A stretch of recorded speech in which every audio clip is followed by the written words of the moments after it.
convened. Please be seated.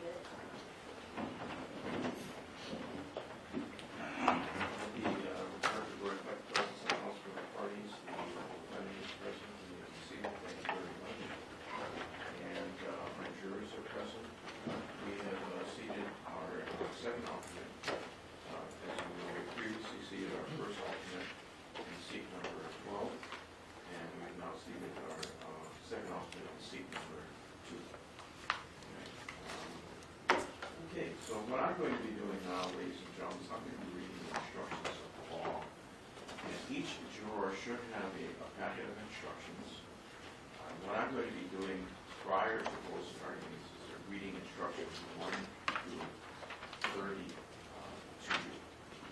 After closing arguments, I'll be reading instructions, the remaining instructions, starting instruction number 31.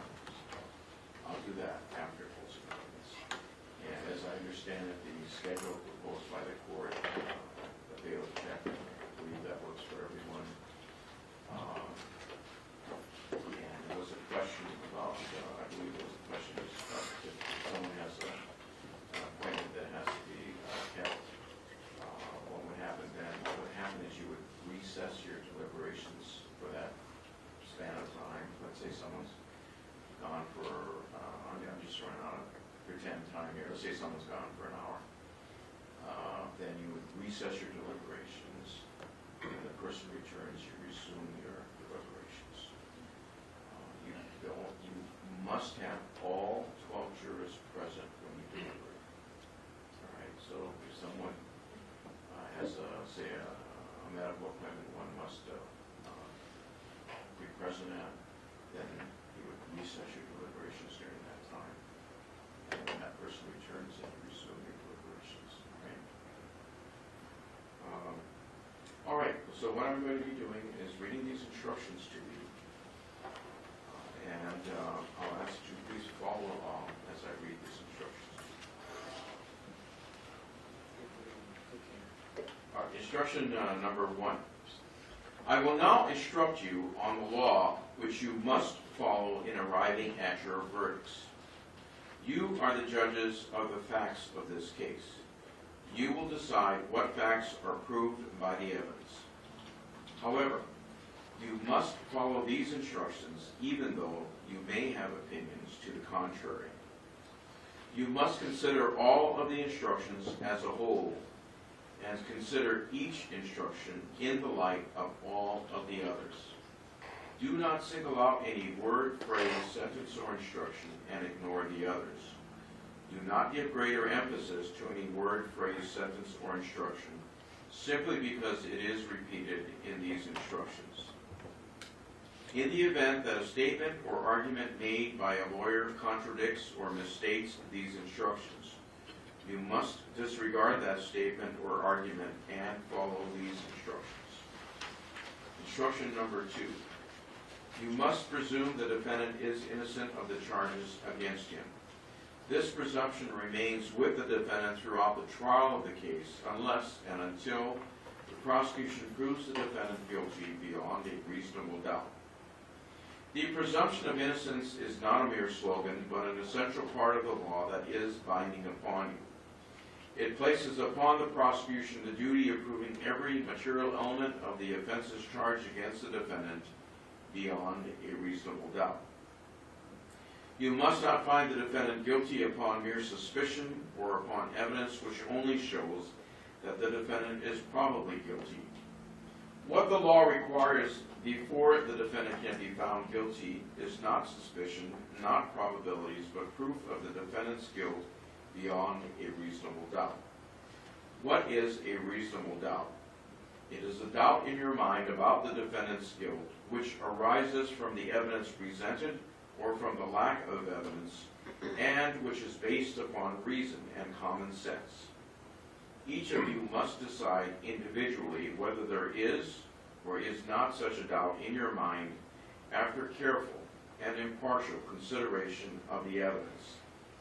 Be mindful, however, that a doubt which has no basis in the evidence presented, or the lack of evidence, or reasonable inferences therefrom, or a doubt which is based upon imagination, suspicion, or mere speculation or guesswork is not a reasonable doubt. What is proved beyond a reasonable doubt if, after consideration of the evidence and the law, you have a reasonable doubt of the defendant's guilt, then the prosecution has not proved the defendant's guilt beyond a reasonable doubt, and it is your duty to find the defendant not guilty. If, after consideration of the evidence and the law, you do not have a reasonable doubt of the defendant's guilt, then the prosecution has proved the defendant's guilt beyond a reasonable doubt, and it is your duty to find the defendant guilty. Instruction number 3. You must consider only the evidence that has been presented to you in this case and inferences drawn from the evidence which are justified by reason and common sense. The indictment is a mere formal accusation, and it is not evidence of the defendant's guilt. You must not be influenced at all because the defendant has been charged with offenses. Trial procedures are governed by rules. When a lawyer believes that the rules require it, it is his or her duty to raise an objection. It is my responsibility to rule on such objections. You must not consider objections made by the lawyers in your deliberations. Statements or arguments made by the lawyers are not evidence. You should consider their arguments to you, but you are not bound by their memory or interpretation of the evidence. If I have said or done anything that has suggested to you that I favor either side, or if any of my statements or facial expressions have seemed to indicate an opinion as to which witnesses are or are not worthy of belief, or what facts are or are not proved, or what inferences should be drawn from the evidence, I instruct you to disregard it. You must also disregard any remark I may have made, unless the remark was an instruction to you. You must not be influenced by pity for the defendant or by passion or prejudice against the defendant. Both the prosecution and the defendant have a right to demand, and they do demand and expect, that you will carefully and impartially consider and weigh all of the evidence and follow these instructions, and that you will reach a just verdict. Instruction number 4. You must treat all participants in this trial without bias, prejudice, or favoritism based on actual or perceived race, color, ancestry, national origin, ethnicity, sex, gender, gender identity, sexual orientation, marital status, age, disability, religion, socioeconomic status, or political affiliation. Participants in this trial include the parties, attorneys, witnesses, and other jurors. Instruction number 5. You must disregard entirely any matter which the court has ordered stricken. Instruction number 6. You may but are not required to accept as conclusively proved any fact or event which the court has judicially noticed. Instruction number 7. In addition to facts which the court has taken judicial notice of, there are 2 types of evidence. Direct evidence, such as the testimony of witnesses who assert actual knowledge of a fact, and circumstantial evidence, which permits a reasonable inference of the existence of another fact. Facts may be proved by direct or circumstantial evidence, or by a combination of both direct evidence and circumstantial evidence. Instruction number 8. While you must consider all of the evidence in determining the facts in this case, this does not mean that you are bound to give every bit of evidence the same weight. You are the sole and exclusive judges of the effect and value of the evidence and of the credibility of the witnesses. Instruction number 9. It is your exclusive right to determine whether and to what extent a witness should be believed and to give weight to his or her testimony accordingly. In evaluating the weight and credibility of a witness's testimony, you may consider the witness's appearance and demeanor. the witness's manner of testifying, the witness's intelligence, the witness's candor or frankness or lack thereof, the witness's interest, if any, in the result of this case, the witness's relation, if any, to a party, the witness's temper, feeling, or bias, if any, has been shown, the witness's means and opportunity of acquiring information, the probability or improbability of the witness's testimony, the extent to which the witness is supported or contradicted by other evidence, the extent to which the witness has made contradictory statements, whether in trial or at other times, and all other circumstances surrounding the witness and bearing upon his or her credibility. Inconsistencies or discrepancies in the testimony of a witness or between the testimony of different witnesses may or may not cause you to discredit such testimony. In weighing the effect of inconsistencies or discrepancies, whether they occur within one witness's testimony or as between different witnesses, consider whether they concern matters of importance or only matters of unimportant detail, and whether they result from innocent error or deliberate falsehood. Instruction number 10. The burden of proof is on the prosecution with reference to every element of a crime charge, and this burden includes the burden of proving beyond a reasonable doubt the identity of the defendant as the person responsible for the crime's charge. You must decide whether an eyewitness gave accurate testimony regarding identification. In evaluating identification testimony, you may consider the following factors: the opportunity of the witness to observe the person involved in the alleged criminal act, the stress, if any, to which the witness was subject at the time of the observation, the witness's ability following the observation to provide a description of the person, the extent to which the defendant fits or does not fit the description of the person previously given by the witness, the cross-racial or ethnic nature of the identification, the witness's capacity to make an identification, whether the witness has prior contacts with the person, the extent to which the witness is either certain or uncertain of the identification, and whether the witness's assertions concerning certainty or uncertainty are well-founded, whether the witness's identification is in fact the product of the witness's own recollection, and any other evidence relating to the witness's ability to make an identification. Instruction number 11. If you find that a witness has deliberately testified falsely to any important fact, or deliberately exaggerated or suppressed any important fact, then you may reject the testimony of that witness except for those parts which you nevertheless believe to be true. Instruction number 12. You are not bound to decide a fact one way or another just because more witnesses testify on one side than the other. It is testimony that has a convincing force upon you that counts, and the testimony of even a single witness, if believed, can be sufficient to prove a fact. Instruction number 13.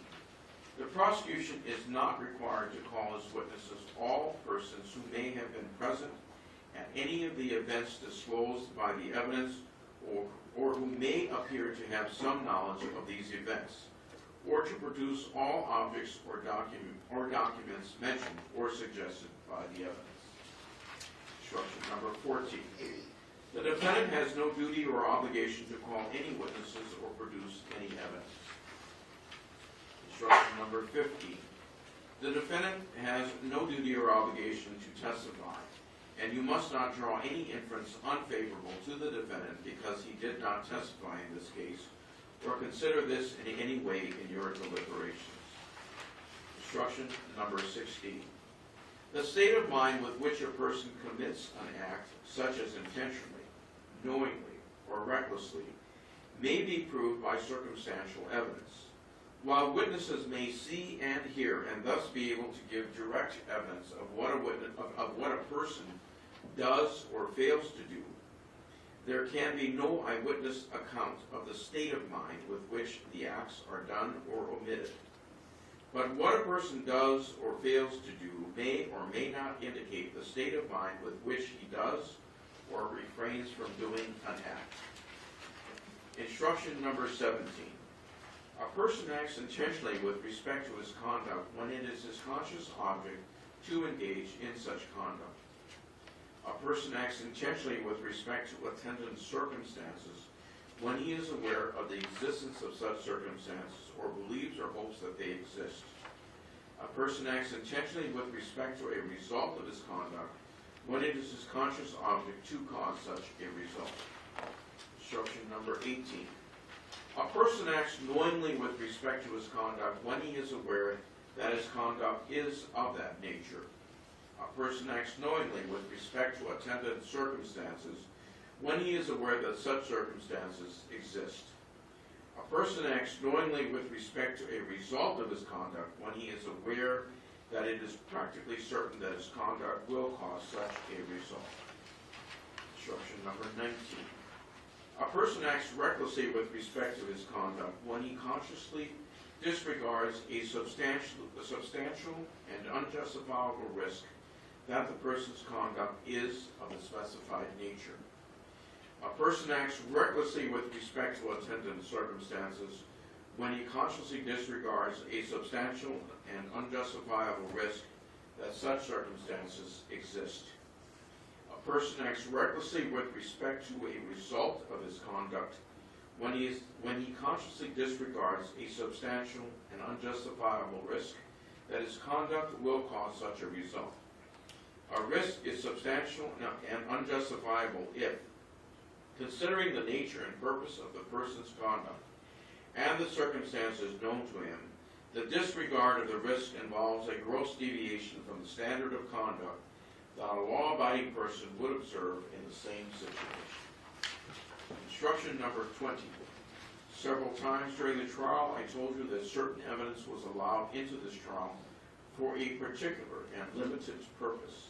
When you consider that evidence, you must limit your consideration to that purpose. Instruction number 21. During the trial, items were received into evidence as exhibits. These exhibits will be sent into the jury room with you when you begin to deliberate. Instruction number 22. Training and experience may make a person an expert in a particular field. The law allows that person to state an opinion about matters in that field. Merely because such a witness has expressed an opinion does not mean, however, that you must accept this opinion. It is up to you to decide whether to accept this testimony and how much weight to give it. You must also decide whether the witness's opinions were based on sound reasons, judgment, and information. Instruction number 23. As the sole and exclusive judges of the facts and of the credibility of the witnesses, it is your exclusive right to determine whether and to what extent the defendant's out-of-court statements to police is worthy of belief. In evaluating the reliability and trustworthiness of the out-of-court statements, you should consider all of the circumstances surrounding the making of the statements, including the use of deception or coercion to obtain the out-of-court statements. Instruction number 24. The defendant is charged with more than one offense under separate counts in the indictment. Each count and the evidence that applies to that count is to be considered separately. The fact that you may find the defendant not guilty or guilty of one of the counts charged does not mean that you must reach the same verdict with respect to the other count charged. Instruction number 25. In count 1 of the indictment, the defendant, Stephen N. Capobianco, is charged with the offense of murder in the second degree. A person commits the offense of murder in the second degree if he intentionally or knowingly causes the death of another person. There are two material elements of the offense of murder in the second degree, each of which the prosecution must prove beyond a reasonable doubt. These two elements are: 1, that during or about the period of February 9, 2014 through February 13, 2014 inclusive, in the County of Maui, State of Hawaii, the defendant intentionally or knowingly engaged in conduct, and 2, that by engaging in that conduct, the defendant intentionally or knowingly caused the death of another person, to wit, Carly Scott. Instruction number 26. In count 2 of the indictment, the defendant, Stephen N. Capobianco, is charged with the offense of arson in the second degree. A person commits the offense of arson in the second degree if he intentionally or knowingly sets fire to or causes to be burned property, and knowingly or recklessly damages the property of another without the other's consent in an amount exceeding $1,500. There are 6 material elements of the offense of arson in the second degree, each of which the prosecution must prove beyond a reasonable doubt. These 6 elements are: 1, that during or about the period of February 9, 2014 through February 13, 2014 inclusive, in the county of Maui, state of Hawaii, the defendant set fire to or caused to be burned property. And 2, that the defendant did so intentionally or knowingly. And 3, that the defendant knowingly or recklessly damaged the property of another, to wit, Carly Scott, by such conduct. And 4, that the defendant did so without the consent of the other person. And 5, that the defendant was aware that the damage exceeded $1,500 or consciously disregarded a substantial and unjustifiable risk that the damage exceeded $1,500, and 6, that the damage to the property exceeded $1,500. Instruction number 27. Property means any personal property or article of value of any kind. Instruction number 28. Property of another means property which any person other than the defendant has possession of or any other interest in. Instruction number 29. If and only if you find the defendant not guilty of arson in the second degree, or you are unable to reach a unanimous verdict as to this offense, then you must consider whether the defendant is guilty or not guilty of the included offense of arson in the third degree. A person commits the offense of arson in the third degree if he intentionally or knowingly sets fire to or causes to be burned property, and knowingly or recklessly damages the property of another without the other's consent in an amount exceeding $500. There are 6 material elements of the offense of arson in the third degree, each of which the prosecution must prove beyond a reasonable doubt. These 6 elements are: 1, that during or about the period of February 9, 2014 through February 13, 2014 inclusive, in the county of Maui, state of Hawaii, the defendant set fire to or caused to be burned property. And 2, that the defendant did so intentionally or knowingly. And 3, that the defendant knowingly or recklessly damaged the property of another, to wit, Carly Scott, by such conduct. And 4, that the defendant did so without the consent of the other person.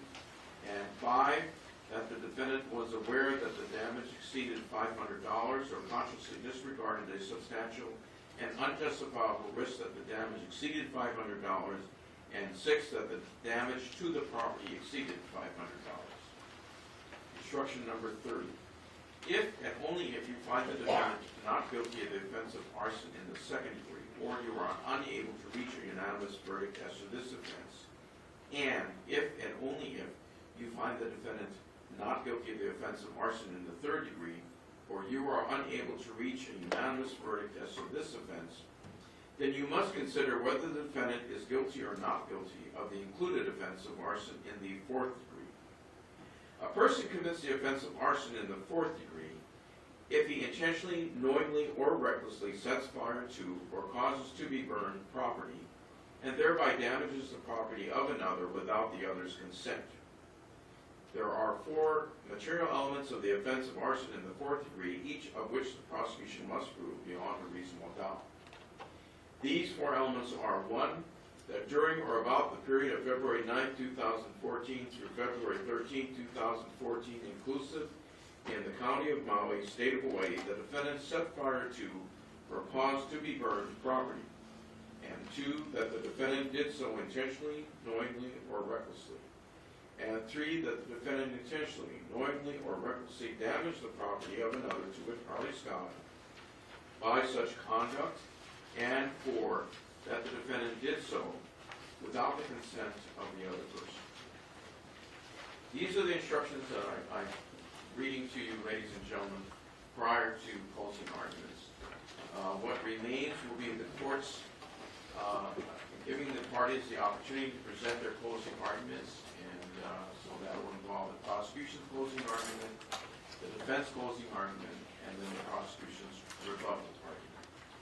After we have that, I will then read the remaining instructions to instructions 31 through 35, and then I will be sending you to deliberate in this case.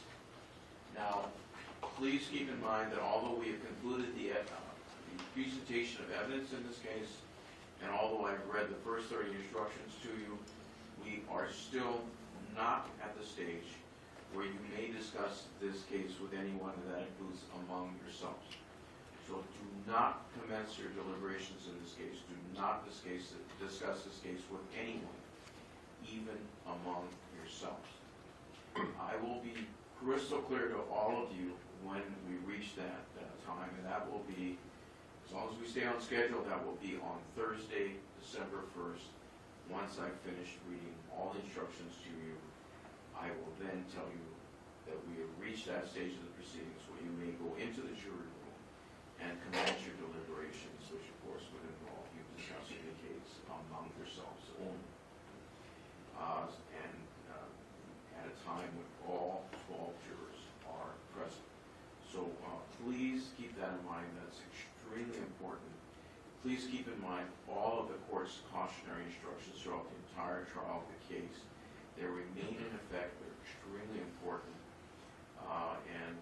If there are any problems in this area, including if anyone attempts to contact you in any way concerning the case, we must bring that to the court's attention immediately, and the court will take appropriate action. I thank you very much for your service as jurors today. I will ask you to come in at 9:30 tomorrow morning, just so we can make sure that all the logistics are taken care of that normally have to be taken care of. And then we'll commence with closing arguments at 10 a.m. tomorrow. Anything before I excuse the jurors? Nothing for the state, Your Honor. Thank you. Nothing for defense. Thank you. Thank you very much. Ladies and gentlemen, thank you for your service as jurors today. Have a good rest of the day and evening, and we'll look forward